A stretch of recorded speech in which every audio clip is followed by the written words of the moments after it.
Hai teman-teman pintar, selamat datang di petualangan seru kita hari ini. Pernahkah kalian bertanya-tanya bagaimana ya caranya tanaman bisa tumbuh dan jadi banyak? Dari biji kecil jadi pohon besar? Atau dari satu umbi bisa jadi kebun bawang? Nah, hari ini kita akan membongkar semua rahasia pertumbuhan tanaman. Siap untuk petualangan ini? Ayo kita mulai. Lihat deh. Bunga cantik ini, bunga bukan cuman hiasan, loh, tapi juga alat perkembangbiakan utama bagi banyak tanaman. Proses ini disebut perkembangbiakan generatif, artinya melibatkan pertemuan sel jantan dan sel betina.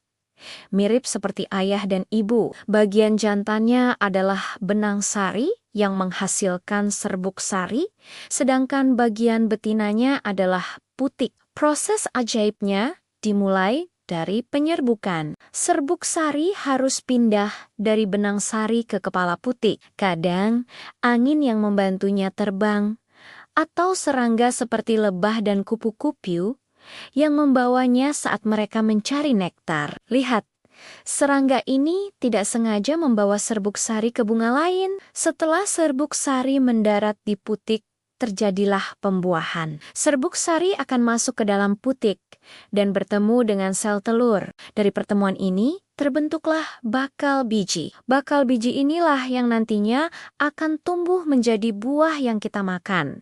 Dan di dalam buah itu, ada biji baru. Biji ini, jika jatuh ke tanah yang subur, akan tumbuh menjadi tanaman baru.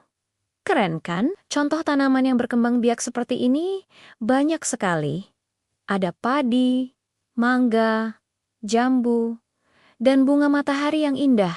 Tapi, tunggu dulu. Ada cara lain loh tanaman berkembang biak tanpa melalui bunga dan biji. Ini namanya perkembangbiakan vegetatif. Cara ini tidak memerlukan pertemuan sel jantan dan betina. Ada dua jenis, vegetatif alami dan vegetatif buatan. Vegetatif alami terjadi begitu saja di alam. Contohnya spora pada tanaman paku-pakuan, tunas yang muncul di pohon pisang atau bambu, dan akar tinggal atau rizoma pada jahe dan kunyit. Ada juga umbi lapis seperti pada bawang merah. Coba deh kalian lihat, bawang itu berlapis-lapis kan? Setiap lapisannya bisa tumbuh jadi tanaman baru. Lalu ada umbi batang pada kentang, dan geragih atau stolon pada stroberi yang menjalar di atas tanah dan menumbuhkan akar baru. Nah, kalau vegetatif buatan, ini butuh bantuan kita. Manusia, misalnya mencangkok, kita bisa membuat akar tumbuh di cabang pohon saat pohonnya masih hidup. Lalu ada menempel atau okulasi, yaitu menempelkan mata tunas satu tanaman ke tanaman lain.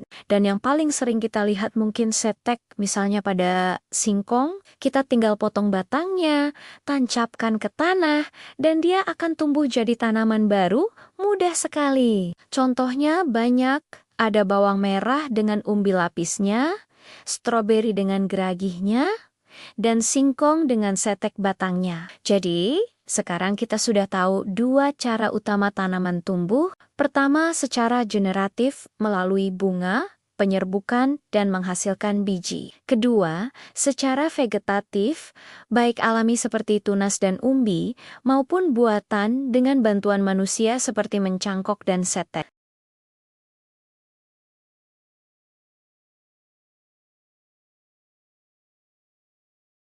Sekarang, giliran kalian. Coba lihat di sekitar rumah atau sekolahmu. Temukan satu tanaman dan coba tebak.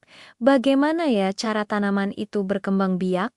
Apakah dengan biji atau dengan cara lain? Tulis jawabanmu di kolom komentar ya. Terima kasih sudah ikut berpetualang hari ini. Sampai jumpa di video selanjutnya. Jangan lupa subscribe ya. Dadah!